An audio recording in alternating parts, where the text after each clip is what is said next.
Hi friends! Thanks for tuning in.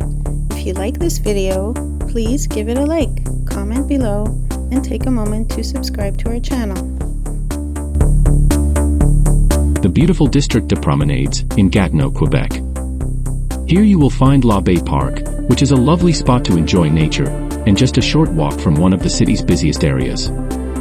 Geographically, Gatineau lies right next to Ottawa, across the Ottawa River. The city is known for its beautiful parks and green spaces, including La Baie Park.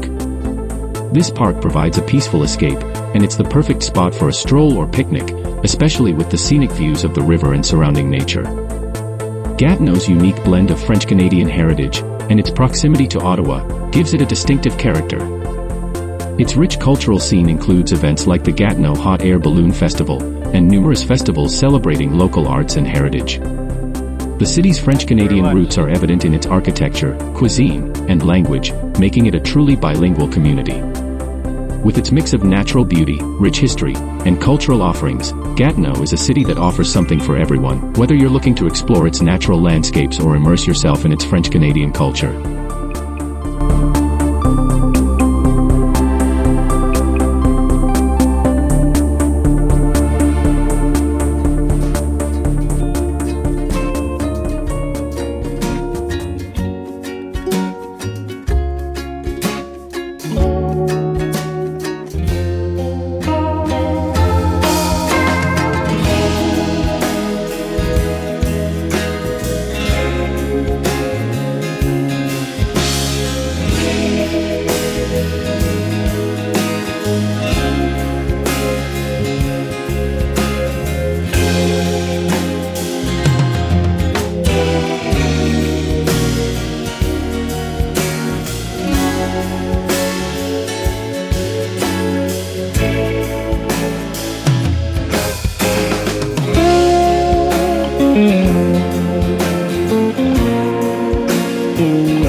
Bye.